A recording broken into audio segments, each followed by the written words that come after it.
I'll admit something I've never said out loud before, the day she stepped into my house without permission.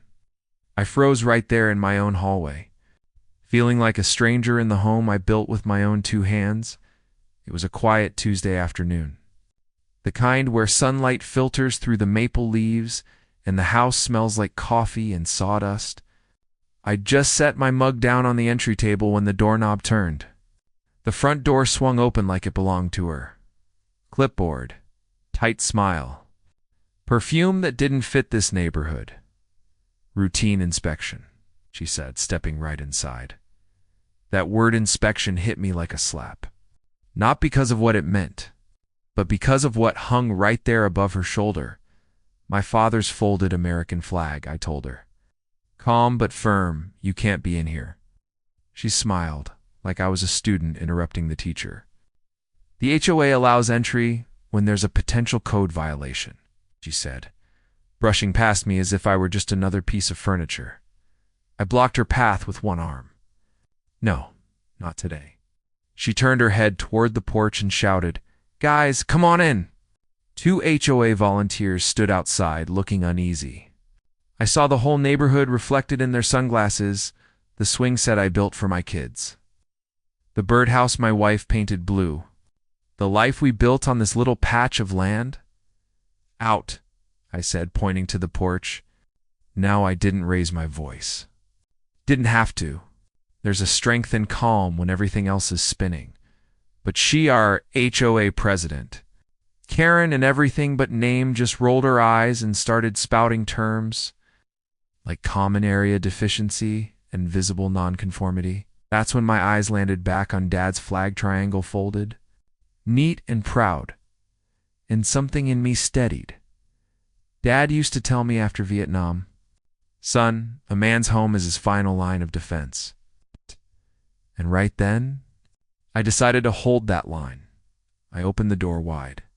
"You have 3 seconds to leave my home," she laughed. "You can't threaten the board." But my phone was already recording. "You are trespassing," I said, clear and even. Then I hit call.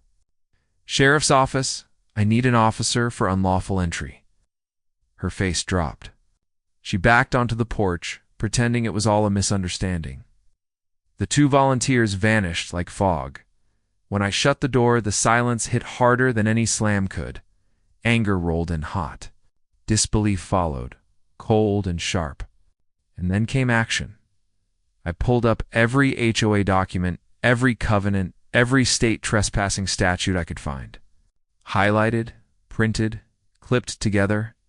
My wife came home to see our entry table turned into a war desk and Dad's flag looking over it all.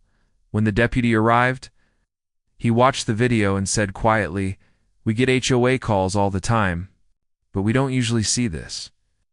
He took a report and told me to contact the county attorney. I did. Sent them everything: video, statements, timments. Then I sent a certified letter to the HOA board. Cease and desist. No more entering my property. I copied 3 neighbors I trusted, folks with steady hands and good hearts. That evening my doorbell rang. Karen again, alone this time. "Misunderstanding," she said, trying for a neighborly tone. "Let's handle this quietly." I kept the screen door shut. "Our neighborhood's better than this," I told her, "but you crossed a line.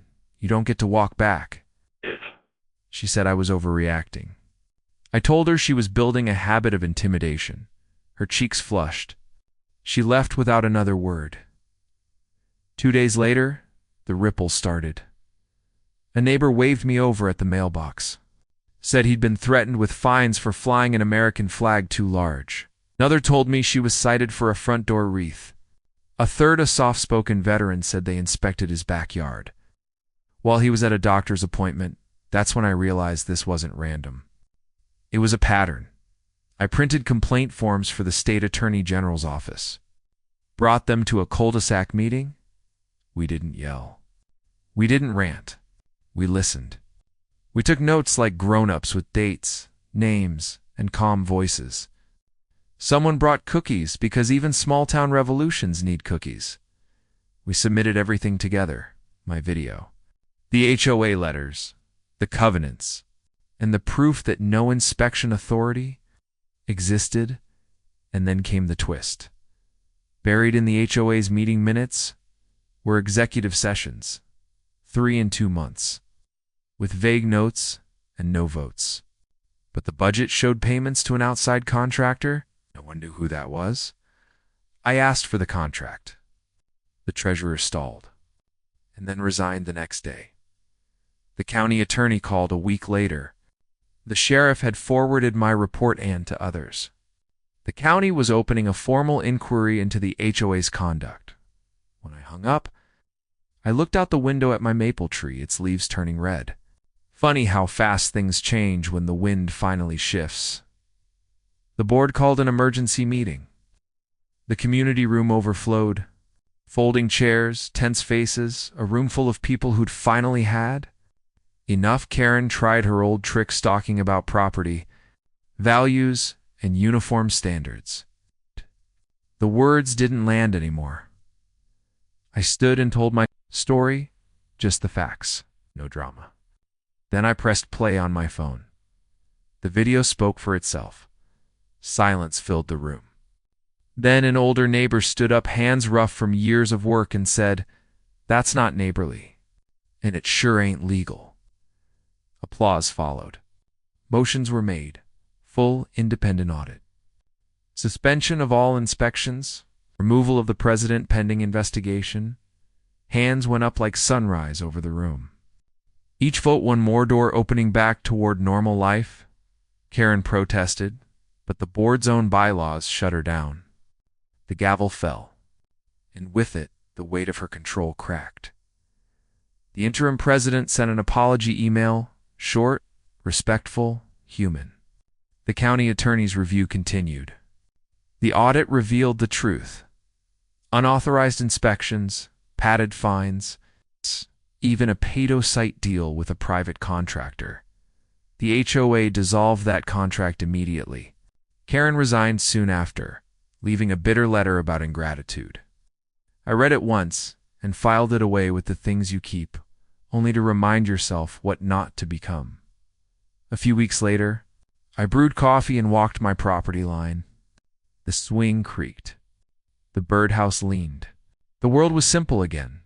My wife stepped out, wrapped in her sweater. "Feel better?" she asked. I smiled. "No. I feel home again." Inside, I took my father's flag from its case.